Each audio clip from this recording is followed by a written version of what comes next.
Fala aí, humilhadores, beleza? Bom, vamos dar início aqui à nova aula de bioquímica na parte de proteínas. A gente vai ver o que aqui? A gente vai começar a ver os aminoácidos, a gente vai ver também aqui a estrutura básica das proteínas e vamos ver até onde dá tempo de ver essa aula de hoje, que eu devo dividir em duas partes para não ficar um vídeo muito grande, beleza? Então chega de enrolar e bora humilhar. Antes de falar de proteína, pessoal, a gente tem que falar de aminoácido, né? Porque o que é uma proteína? Uma proteína é um polímero, é um moleculão formado pela união de várias moleculinhas, de vários monômeros chamados aminoácidos. Então, um aminoácido ele é a peça fundamental para a gente conseguir criar uma proteína, ou seja, ele é um monômero que vai constituir o polímero proteína. Em termos de composição dos átomos dos aminoácidos, a gente pode encontrar sempre chão, carbono, hidrogênio, oxigênio e nitrogênio. Então, os aminoácidos sempre são chão na sua composição. Agora, tem dois aminoácidos que têm enxofre na composição, que é a cisteína e a metionina. E aí você se pergunta, pô, mas tem que saber isso, por que é a importância? Qual é a importância desse enxofre? Então, esse enxofre ele é muito importante porque ele vai servir como uma base para manter a estrutura tridimensional proteica estável. Ele vai formar as chamadas ligações bisulfito, pontes bisulfito. Isso aqui é muito importante e depois eu vou falar um pouco mais sobre isso, beleza? Então, os aminoácidos, o que eles são, né? São moléculas orgânicas que são monômeros que vão constituir as proteínas. No próximo slide aqui eu vou falar um pouco mais da estrutura do aminoácido, tá? Então não se preocupa não.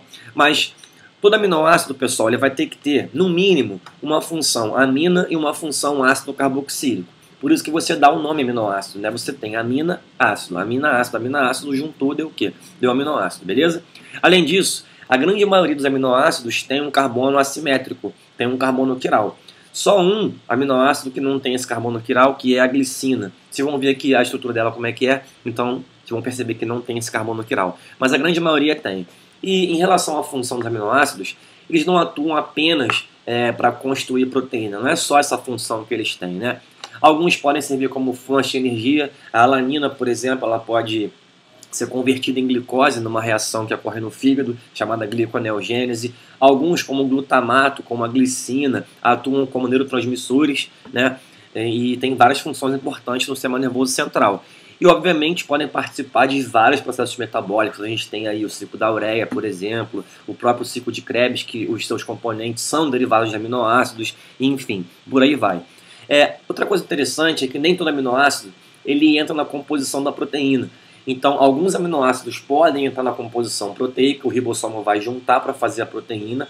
Agora, outros não fazem isso. Então, por exemplo, a taurina, vocês encontram a taurina energético, Red Bull, por aí vai, ela é um aminoácido, mas ela não vai entrar na composição de nenhuma proteína.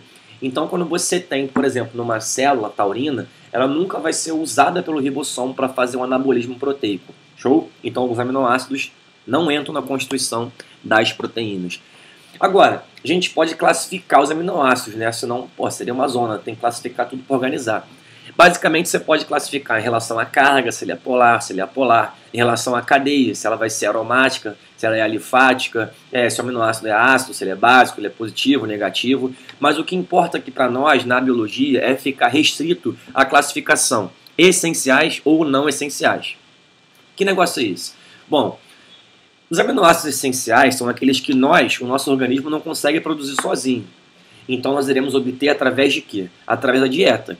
Então os essenciais são aqueles que o nosso organismo só consegue obter por meio da dieta, porque o nosso corpo não consegue fazer sozinho. Já os não essenciais, nós produzimos. Podemos ter da dieta, mas nós também produzimos. Então, em relação à constituição de uma dieta, é muito mais interessante para nós que ela seja constituída por aminoácidos essenciais. Por quê? Porque isso vai suprir o nosso corpo justamente com aqueles que nós não fazemos. Agora, cuidado. Esse termo aqui não essencial não quer dizer que ele não é importante, tá? Eles são muito importantes. São muito importantes como os essenciais são.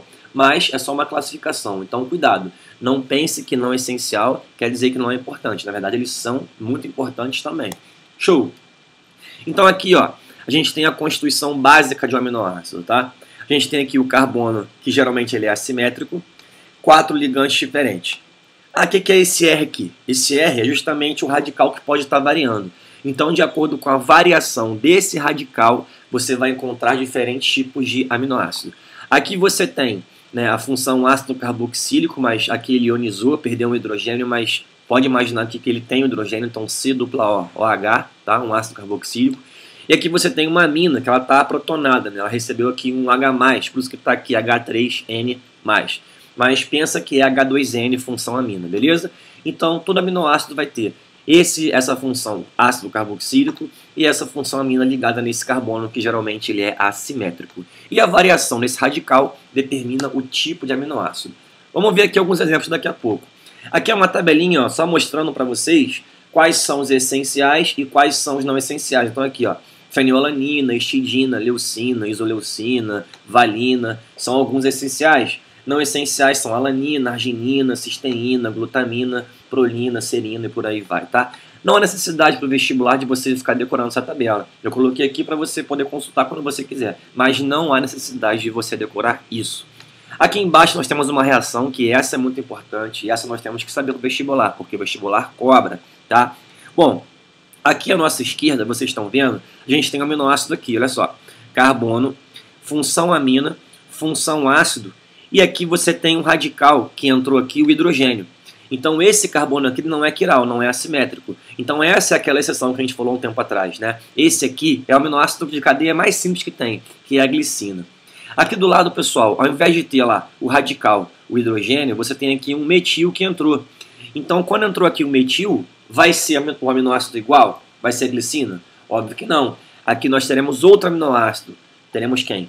A alanina, que é um outro aminoácido de cadeia bem simples, tá? Bom, mas essa reação aqui, ela está mostrando justamente a reação do ácido da glicina, de um aminoácido, com a amina de outro, no caso aqui da alanina. Então, quando a gente reage um ácido carboxílico com a amina, a gente tem aqui a formação de uma amida. Mas na biologia a gente tem que saber que essa ligação tem um nome específico, né? E ela se chama ligação peptídica. Ah, eu lembro disso, a ligação peptídica é aquela que vai constituir a união dos aminoácidos. Sim, perfeito. Então é essa ligação aqui, por exemplo, que os ribossomos catalisam a sua formação. Não é? Qual é a função de um ribossomo? Não é síntese proteica? Então, os ribossomos eles catalisam a formação de ligações peptídicas entre aminoácidos. Claro que isso não vai ser aleatório. A gente tem que lembrar que os ribossomos eles seguem, né, a receita que está no RNA mensageiro. Então, a partir dos códons do RNA mensageiro que o ribossomo lê, ele vai encaixando aqui o aminoácido certinho e vai catalisando a formação de ligações peptídicas entre eles para poder criar uma proteína quando a célula quer. Show de bola! Então, olha só que interessante aqui. Nós temos vários aminoácidos, um monte, gente. E, claro, que não tem que ficar decorando a cadeia de cada um deles. Mas eu quero mostrar para vocês somente isso daqui, ó. Prestem atenção no que está aqui em rosa. É justamente a variação daquele radical, que era aquele R que nós vimos no outro slide, e essa variação determina aminoácidos diferentes. Olha só, aqui você tem a tirosina, com esse radical aqui. Aqui você tem o triptofano, um radical bem mais complexo. Aqui você tem a histidina, arginina, lisina. Olha só os que tem enxofre, ó. Metionina tem um enxofre aqui na sua composição. E deixa eu achar aqui a cisteína. Olha aqui a cisteína, também tem enxofre na composição. Então esses dois são importantes porque tem enxofre. E vocês vão ver qual é a do enxofre daqui a pouco. Show! Ainda em relação a aminoácidos, a gente pode encontrar também aminoácidos que a gente chama de incomuns. Como assim? Você não vai encontrar esse aminoácido solto. Você vai encontrar esse aminoácido apenas na constituição de proteínas. Por exemplo, existe o aminoácido lisina e existe a prolina, soltos, livres. Porém, na estrutura proteica do colágeno, eles podem ser hidroxilados. Então você vai encontrar no colágeno a hidroxilisina e a hidroxiprolina, e apenas no colágeno. Por isso que eles são aminoácidos incomuns. Uma coisa interessante é que para o colágeno ficar perfeito, ele tem que ter justamente a hidroxilação da prolina para formar a hidroxiprolina e a hidroxilação da lisina para formar a hidroxilisina. E a vitamina C, ela atua como uma coenzima para tornar ativa a enzima chamada proliohidroxilase. Prolina hidroxilase, que é a que vai fazer a constituição, formar a hidroxiprolina. Então, sem vitamina C, a formação do colágeno fica prejudicada. E é a partir daí que você vai encontrar diversas anomalias relacionadas com a avitaminose da vitamina C. Por exemplo, o escorbuto, tá? Mas isso aqui fica para depois, na aula de vitamina a gente fala com mais detalhes. Bom, então você pode encontrar também aminoácidos isolados, sem fazer parte da constituição proteica. Por exemplo, como a gente falou, taurina, N-acetilcisteína, desmosina, beta-alanina e ETC, por aí vai. Agora, pessoal, os aminoácidos não são eternos, né? Todos eles têm um tempo de vida útil, uma meia-vida, por exemplo, né? E a partir daí, quando ele fica velho, entre aspas, a célula tem que renovar.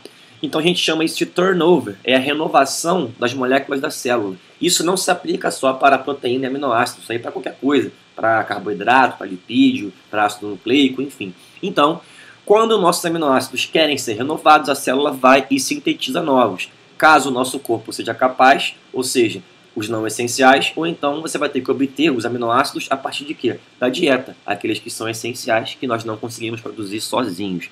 Outra coisa interessante é que os aminoácidos que fazem parte da constituição proteica, gente, eles são essenciais para o crescimento e desenvolvimento de uma pessoa. Uma dieta pobre em proteína, pobre em aminoácidos, essenciais principalmente, ela vai levar a distúrbios do crescimento e vai levar a distúrbios também do desenvolvimento. Isso é muito importante na fase neonatal, na fase do lactente, porque é quando a pessoa, o organismo mais cresce na nossa vida, é de 0 a 2 anos. Se você não tem uma dieta rica em proteína naquela idade, certamente nunca mais consegue recuperar aquela falta de crescimento que aconteceu, beleza? Por isso que é muito importante o leite materno, que é rico em proteína. Existem várias patologias, doenças, né, relacionadas a erros do metabolismo de aminoácidos. A gente tem aqui, por exemplo, a fenilcetonúria, que é uma doença autossômica recessiva, ou seja, ela é genética, tá? Uma herança recessiva, que quando a pessoa herda essa herança, ela não consegue metabolizar o aminoácido fenilalanina. Então, quando essa pessoa come esse aminoácido fenilalanina, ela não consegue metabolizar e ele começa a se acumular. No que ele se acumula, ele gera um composto tóxico, como diz vovó, que é esse cara aqui, ó, ácido fenilpirúvico. E ele, em excesso, ele vai ser danoso, ele vai prejudicar o sistema nervoso central. Então, já viu, né? Ele reduz a síntese proteica dos neurônios e reduz a taxa de formação de bainha de mielina. Então, você vai ter aí diversas anomalias no impulso nervoso e as células nervosas não vão conseguir funcionar de modo perfeito. Bom, o que vai acontecer de ruim aqui? Obviamente, se você tem um prejuízo ao sistema nervoso central e a doença é genética, você detecta isso desde a fase neonatal. Inclusive, tem testes, como o teste do pezinho, para ver se a pessoa tem ou não essa doença. Por quê? Porque se ela tiver essa doença e ficar se alimentando com aminoácido fenilalanina, ela vai ter microcefalia, ela pode ter retardo mental, ela vai ter atraso psicomotor. Então, isso aqui é uma doença grave, por isso que tem que ser detectada através de quê? Teste do pezinho. Agora, caso a pessoa tenha essa doença, o que tem que fazer? Tem que evitar a ingestão do aminoácido fenilalanina. Por quê? Porque se ela ingerir esse aminoácido, o que vai acontecer? Ela não vai conseguir metabolizar, ela vai acumular o ácido fenilpirúvico, que é o cara tóxico para o sistema nervoso central. Então, se você pegar alguns alimentos aí, líquidos, você vai olhar assim na lata, refrigerante você tem lá, contém fenilalanina, ou então não contém fenilalanina. Então, presta atenção na próxima vez que você pegar um refrigerante, que você vai ver que tem essa informação lá. Aqui nós temos uma criancinha que tem umas manchas aqui avermelhadas, né? A gente chama de eczema. Isso acontece nas pessoas que têm essa doença, tá? Ela tem um tom de pele mais claro, um cabelo um pouco mais claro, então isso aqui é uma forma de você conseguir detectar e perceber. E, obviamente, o teste mais seguro tem que ser o teste do pezinho, que tem que ser feito com todos os recém-nascidos. Fechamos, então, a primeira parte disso em relação a aminoácidos. Vamos partir agora para proteínas. Bom, por definição, o que é uma proteína, né? É um polímero formado pela união de vários monômeros chamados aminoácidos. Então, isso aqui está mais claro do que nunca para a gente. O que é o mais importante aqui? É a estrutura? É importante, mas o mais importante na biologia é sempre função. Então, o que nós iremos ver nessa aula? A gente vai ver aqui que as proteínas são importantes para formar a biomassa corporal. Elas também têm um processo importante na participação da defesa do corpo, na produção de anticorpos, né? Anticorpos são proteínas. Existem proteínas especiais que fazem catálise de reações, aceleram reações, e elas são chamadas de quê? De enzimas. As proteínas também podem servir como fonte de energia, né? A gente tem a fonte de energia terciária, que são as proteínas, beleza? Agora, tá tendo obra aqui, deixa eu fechar essa janela que tá uma barulheira, né? Acho que melhorou um pouco. Então vamos lá. Alguns hormônios são proteicos. A gente tem basicamente dois tipos de hormônio. Aqueles que são lipídicos e aqueles que são proteicos. Então, os lipídicos são esteroides e todo o resto vai ser proteína. Então, aqui exemplos, ó, insulina, glucagon, TSH, que é o hormônio tireoestimulante, e etc. Tá? Como a gente comentou aqui, alguns aminoácidos, né, inclusive até proteínas, podem servir como neurotransmissores, que são aquelas moleculinhas que são liberadas no terminal nervoso para fazer uma comunicação com outro neurônio ou com outro órgão-alvo, no tecido-alvo qualquer.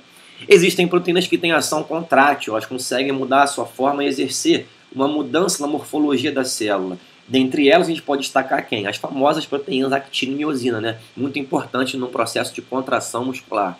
E, obviamente, diversas reações metabólicas que elas participam no nosso corpo. Bom, uma coisa importante aqui é a gente comentar em relação à síntese das proteínas, né? O que é uma síntese proteica? Justamente a união de aminoácidos.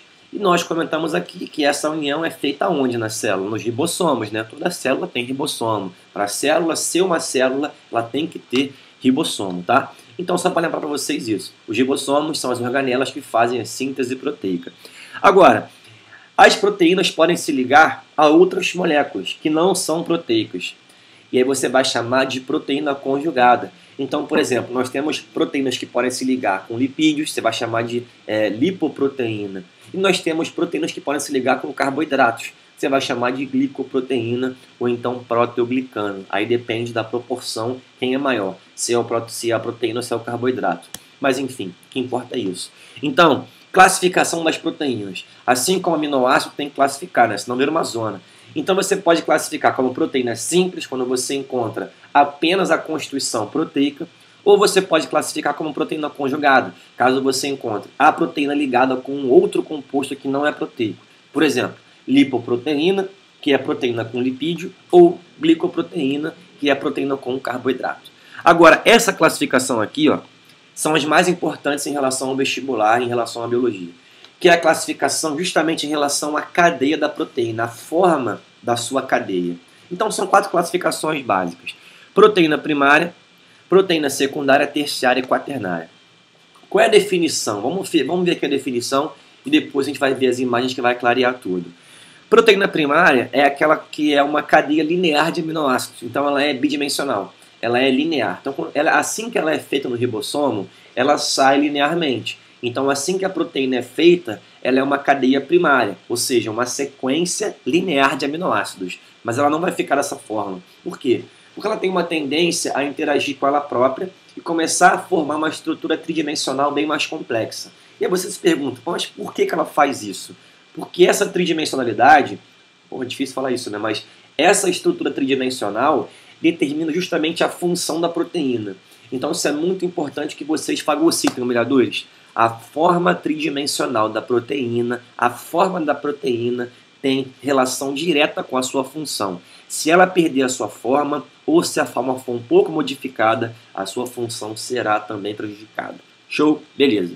Então, proteína primária, cadeia linear de aminoácidos. Proteína secundária, ela começa a interagir com ela própria e forma uma espiral, uma alfa-hélice, ou faz um zigue-zague, que a gente chama de folha beta-preguiada. Mas no vestibular nunca vi cobrar essa folha beta-preguiada, então você foca na alfa-hélice, que é a estrutura em espiral, proteína secundária. Só que essa alfa-hélice, gente, ela vai interagir de novo com ela mesma. Então essa alfa-hélice da proteína, ela interage com ela mesma e forma uma estrutura tridimensional bem mais complexa, que você vai chamar agora como proteína terciária. Então, recapitulando: primária, cadeia linear de aminoácidos; secundária, estrutura em alfa-hélice; terciária é quando a alfa-hélice interage com ela mesma e forma uma estrutura tridimensional bem mais complexa. E para fechar aqui, a quaternária, o que é isso? É quando a gente tem a associação de 2 ou mais proteínas terciárias. Então você forma um complexo proteico. Você tem 2 terciárias que se associam, já vai ser uma outra classificação, já vai ser agora uma quaternária. Você tem 3 associações de terciária, você também vai ter uma quaternária. Então, em linhas gerais, o que é uma proteína quaternária? É quando você tem a associação de 2 proteínas terciárias ou mais. Foi que foi? Beleza. Uma outra classificação aqui é quanto à forma da proteína. Você tem a proteína que é fibrosa, como se fosse um bastãozinho, por exemplo, colágeno, queratina, a própria actina F é uma proteína filamentosa, né? Filamentosa ou fibrosa, faz um bastãozinho. Ou a proteína globular, que tem uma forma tridimensional que parece, né, a grosso modo, ela lembra uma esfera. Então você tem aqui a globina, a actina G e etc. Tá? Então essas classificações aqui, elas existem, mas não são o foco do vestibular. O foco qual é? Primária, secundária, terciária, quaternária. Então bora ver? Olha como é que funciona. Agora ficou fácil, né? Discovery Kids, Baby Class, Disneyland, esse negócio. Olha só. Cadeia linear. Essa daqui só pode ser quem? Estrutura primária. Você vê aqui linear, ó. Aminoácidos conectados uns aos outros por meio de ligações peptídicas, formando uma cadeia linear. Simples, ó. Glicina. Esse aqui não dá para ler. Parece leucina. Valina, lisina, glicina, histidina, alanina, lisina de novo, valina e por aí vai. Agora repara aqui a primeira alteração. Repara que ela fez aqui uma espiral, uma alfa-hélice. Então aqui você já teve uma alteração de forma. Ela deixou de ser primária e passou a ser como agora? Secundária. Seguindo aqui, a secundária vai interagir com ela mesma, vai formar uma estrutura tridimensional bem mais complexa, que nós chamaremos de quê? De terciária. Agora, focando aqui embaixo. Se a gente levar em consideração só esse pedacinho aqui, essa proteína aqui, que é igual a de cima, ela é terciária. Assim como essa aqui também é terciária. Porém, reparem que nós temos várias terciárias associadas. Então, essa estrutura aqui, como um todo, vai ser chamada de quê? Quaternária. Acho que ficou bem claro para vocês, né? Beleza. Então, aqui nós temos, ó, proteína terciária. Aqui também tem uma terciária. Parece que ela é linear, mas ela não é. Porque isso aqui já é o colágeno. Ou seja, já é o colágeno pronto, em forma de bastão, uma proteína filamentosa. Outras filamentosas, ó, actina, filamento fino, queratina, filamento intermediário e filamento grosso, os microtúbulos, que são formados por tubulina, né? Então aqui é para mostrar só alguns exemplos de proteína filamentosa, em forma de bastãozinho. Show! Agora peço que vocês tenham muita atenção, porque aqui nós iremos ver uma coisa chave e muito importante nessa matéria, que é muito cobrado no vestibular. Então, pessoal, enche teu coração de ódio agora e me deixa feliz. Vamos embora! Não sei se vocês perceberam, mas agora vão perceber o que eu estou falando, que essa proteína aqui, ó, essa parte branca da proteína, né, é justamente a sequência dos aminoácidos. Se vocês atentar bem ao detalhe, vocês percebem que tem aqui, ó, uma alfa-hélice. Então, essa alfa-hélice aqui, ela está interagindo com ela própria, certo? Então, essa estrutura aqui proteica, como é que a gente pode classificar? Ela vai ser classificada como terciária. Mas o mais importante aqui é ter atenção justamente as ligações que estão sendo feitas aqui. Por quê? Essas ligações é que são responsáveis por manter a estrutura tridimensional estável. E aí você já pensa assim, ué, mas e se essa ligação não acontecer? E se a ligação for quebrada? Isso vai alterar a estrutura tridimensional da proteína? A resposta é vai. E aí você automaticamente já pensa, ué, mas e se a forma da proteína for alterada? O que vai acontecer com a função dela? A função vai ser prejudicada. Por quê? Porque a forma da proteína tem relação direta com a sua função. Então essas ligações aqui são importantíssimas. Então nós temos ligações hidrofóbicas. Reparem que isso aqui é uma interação intramolecular.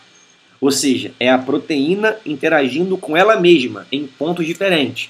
Então aqui você tem um aminoácido que tem esse radical hidrofóbico que está interagindo com um aminoácido de outro ponto da cadeia que é igual a ele. Então você tem aqui uma interação hidrofóbica para garantir essa forma tridimensional estável. Aqui em cima, a mesma coisa, só mudou a ligação. Você tem aqui um aminoácido que está interagindo com outro aminoácido de outra parte da proteína, formando aqui uma interação entre cargas opostas. Agora o vestibular ele cobra mesmo qual? Essas duas aqui, olha só. Aqui nós temos um aminoácido que tem uma hidroxila. E aqui embaixo temos outro aminoácido que tem um radical, né, uma dupla O aqui formando um polo negativo. Então essa hidroxila vai interagir com esse oxigênio por meio de uma ligação de hidrogênio, que é a grande maioria das ligações que são formadas para garantir a estrutura estável da forma da proteína. Então são as ligações de hidrogênio. E aqui do lado, olha só, para quem se perguntou, porra, mas onde é que eu vou achar a importância do enxofre nessa matéria? Aqui está a importância, olha só. Aqui nós temos um aminoácido que tem um enxofre no seu radical, e aqui nós temos um outro aminoácido que tem enxofre também. E esses dois enxofres estão fazendo uma ligação covalente entre eles, a chamada ponte disulfeto ou bisulfeto, que é uma ligação muito forte, que ajuda a manter a forma da proteína estável e ideal. Então, fagocita aí.